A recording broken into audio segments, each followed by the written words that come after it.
You probably studied a foreign language in school, but haven't been able to actually learn it. That means you think that you're just bad at languages, period. But what if I tell you that less effort is the key to success, and you can definitely learn any language if you use the techniques from this video? The first technique is the second language acquisition. Here you have to remember that you cannot force your brain to learn a foreign language faster if you're not ready yet. It's important to be patient and not rush the process. There is usually a natural order in which you acquire a language, and I know that many people prefer to rush through every single stage because, especially as an adult, we have a lot of responsibilities. Maybe it's studies, maybe it's work, maybe it's family, and we just want to hack the system. We want to learn everything super fast and skip a bunch of stages. In reality, when it comes to learning a foreign language, there will be resistance. You will feel like something is not going right, maybe a grammar rule is too complex, and it doesn't mean that you're stupid or dumb, it just means that it's not time yet. Believe me, when I just started learning English and Spanish, there were so many different things that seemed extremely hard for me. I was like, oh my god, I will never be able to understand this concept or this grammar rule. But then, I don't know how, just naturally, at one point I was like, oh, I think I'm ready. I think I'm ready to understand the difference between this grammar rule and that grammar rule. It's time. Like, now I understand. When I read the grammar rule, I can actually understand it because now it's the time and I'm ready. And as a language learner, I struggle a lot with being patient because I always feel like I want to progress faster. In English, I struggle the most with writing because I didn't have anyone who could check my writing for mistakes and give me good quality feedback. Until I discovered QuillBot and its Chrome extension. QuillBot provides amazing feedback on my writing and corrects all the mistakes related to grammar, punctuation, and spelling. This helps me become a better writer online. Now QuillBot has become an important part of my language learning routine. Every time I have to write something in a foreign language, I use their paraphraser tool to make my writing sound more clear. I'll show you one premium feature that I absolutely love: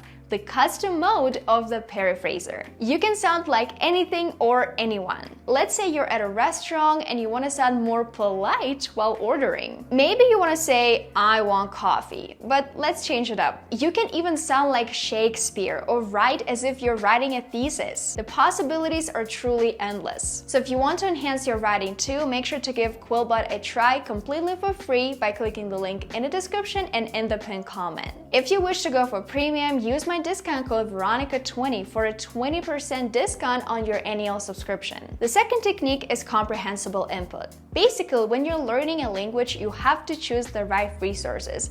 And I feel like for most of us, that is probably the most difficult thing to do. It's important to choose the materials that you can understand, but that are only a little bit challenging, not too much. A much higher comprehension is a lot more valuable than, let's say, something that is extremely hard to understand. It's gonna be better for you if you can enjoy language learning instead of feeling like it's a chore. I remember at one point in my language learning journey, I got so tired of using materials that were too difficult for me. And the reason why that happened was because I was learning English at school. I think it's true for many of you. When I was in high school, I had English, and unfortunately, if I am honest with myself right now, a lot of materials were extremely hard for me at that point. So one day when I was sitting at home, I decided to just do something easy, like a lot easier. And you know what? I had fun. Like, I actually started liking English. And that made me think. I don't like learning English when I go to school because all of the materials there are too hard. So for me to actually start enjoying using all of those materials, I need to go to that stage. Like, I was not there yet. I was still here, which was good, but still not there. All of these materials were extremely hard for me. I remember I even switched to reading children's books at some point because I just got so tired and I wanted to change something. I wanted to change something about my English learning, and that's the thing that helped me a lot. Technique number 3 is immersion. And when I talk about immersion, I mean You creating this environment around yourself. Because I know that many people love to complain, oh, I don't have an opportunity to travel, I don't live in an English-speaking country, for example, but that's not immersion. Of course, if you go to an English-speaking country and your goal is to study English, and when you're there, you're gonna speak a lot, you're gonna meet new people, that's great, that's immersion. But oftentimes, I see people go to all of those language courses abroad and they stick to their own group, you know, and especially to the group with all the people from their home country. And they never even speak the language. So it's not a guarantee that if you go to the country where this language is spoken, you're magically gonna learn the language immediately. And I'm a good example because when I just moved to Mexico, I was not studying Spanish at all because I had other things going on. And to be honest, I was quite lazy at that time. Studying Spanish was not my priority, and to be completely honest, like, I did not learn anything. I was surrounded by Mexicans because I live in Mexico, and when I just moved, it was the same thing. But all I knew was how to say hello, how to order something at a restaurant, but it was definitely not speaking Spanish. But when I lived in Russia, for example, and I was actively studying English, I did not have any, English-speaking friends. And again, I lived in Russia, like I only communicated to people in Russian. But that didn't stop me from studying English and from getting to a pretty high level all by myself while only living in Russia. Technique number 4 is growth mindset. If you're only telling yourself that you're bad at languages, your subconscious will start believing that. The fear mindset can significantly impede your progress when it comes to language learning and when it comes to everything in life. If you're afraid of doing something and that fear stops you from actually doing it, well, then that's it, and you really need to work on your mindset. When learning a foreign language, many people are often afraid of making mistakes, but it's inevitable. If all you do is sit at home and complain about how afraid you are of making mistakes,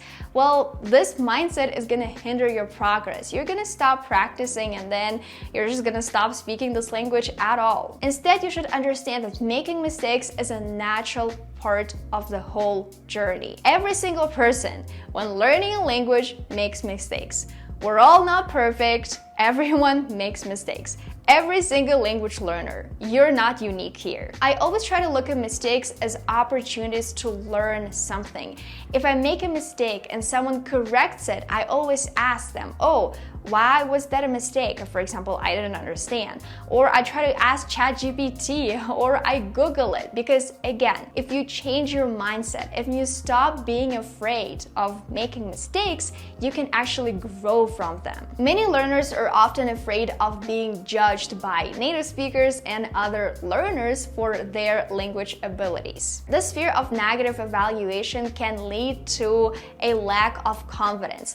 And I understand why many of you feel this way. It's probably maybe because of like school systems in many countries, like everyone telling you you have to be at this level and you're not at this level. Everyone has to be, great. Everyone has to be at the same level. But sometimes maybe you're just, you need more time. And that was exactly what I struggled with a lot when I lived in Russia, when I was a high school student and I was learning English. For me, the pace was just a little bit too fast. Like once I could start studying English by myself at my own pace and use the resources that I liked that were at my level, I started making progress. So try to remember that everyone starts as a beginner, and many native speakers really appreciate when you speak their language instead of choosing something else. I try to focus on communication and learning instead of worrying about what others might think about my English or about what others might think about my Spanish. I try to communicate my thoughts effectively, I try to learn, I try to make supportive friends, and that's all that matters to me. Fear of failure. I completely understand that many of you might have this failure, that one day you start talking to a native speaker and then you're not gonna understand something and it's gonna be all bad. This fear is often paralyzing, like you literally don't know what to do, you don't know what to say, and you feel lost. And sometimes it discourages discourages language learners from actually, pursuing their dreams and continuing learning the language. Here, try to recognize the language learning as a gradual process. There will be lots of ups and downs. Again, mistakes and setbacks are a part of the journey, and you can learn from them and grow. If there is miscommunication, don't worry about it. It happens sometimes. It happened to me many times. And yes, it doesn't feel amazing when that happens. Like, sometimes to me, I still feel kind of paralyzed when I try to talk to a native speaker, for example, here in Mexico, in Spanish, and they don't understand me, and I repeat it over and over again, and they still don't understand me. And I'm like, what is going on? Like, am I even speaking Spanish? But if that happens, I always stop and remind myself that it's okay. Maybe I can type it out on my phone. Maybe I can use Google Translate. Just breathe and relax. Some of you might be afraid that you're just not good at languages, and this can actually become a self-fulfilling prophecy. Like, you're just not good at languages. That's it. That's why you can't learn Chinese or Korean or Japanese or Spanish or English. You're just not good at languages. That's it. But in reality, language learning requires effort and practice, and your brain is adaptable. Let's be honest. Many of us just say that I'm not good at languages because we use it as an excuse. Maybe someone is asking us, oh, are you still learning English? Or, oh, are you still learning Spanish? And you reply, nah, I'm just not good at languages. Instead of admitting to yourself that maybe you didn't have enough motivation, maybe you didn't have, good systems at place to learn the language successfully, maybe you were just lazy, and that's it. It's not that you're not good at languages. I mean, you learned your native language somehow, right? You can speak your native language. You can understand your native language. So the same thing is true for your second language. Of course, it's going to require a lot of effort and a lot of time, but you can do it. And the last thing that many language learners struggle with is the fear of commitment. You might be afraid that you just don't have enough time to learn a language, and then it's just not going to be successful. And maybe that's true. You have to be realistic with yourself. If you want to study a very complicated language, let's say when I was deciding to dedicate 5 years of my life to go to college and study Chinese, I had to be realistic with myself. Learning Chinese meant that immediately I had less time to study English, for example, or to start studying a new foreign language. So before you even start learning a new language, you have to be honest with yourself. You have to sit down, open your calendar, and be like, can I actually do it? Do I actually want to learn this language? Do I want to commit? Because yes, it's going to take a lot of your time. And creating a daily routine when it comes to learning a new language is absolutely important.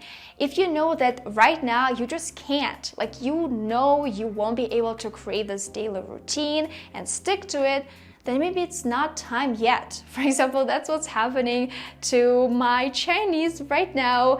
Every single time I'm like, okay, I'm ready. I can start, studying Chinese very consistently and actually improve my skills a lot. I'm like, do I actually have the time, or do I actually want to make the time for that? And oftentimes I say no, because when I think about that, I'm like, oh, but I have Spanish and I really want to, become advanced in Spanish. I want my Spanish to be as good as my English. I want to be able to feel super confident. And so yeah, that's why I choose Spanish instead. And sometimes you will have to make sacrifices for the things that are more important to you. So that pretty much sums up the whole video. I really hope you liked it. If you want to improve your writing skills, make sure to check out QuillBot by clicking the links in the description and the pinned comment. If you like this video, don't forget to give it a thumbs up and subscribe to my channel, and I'll see you in my next video.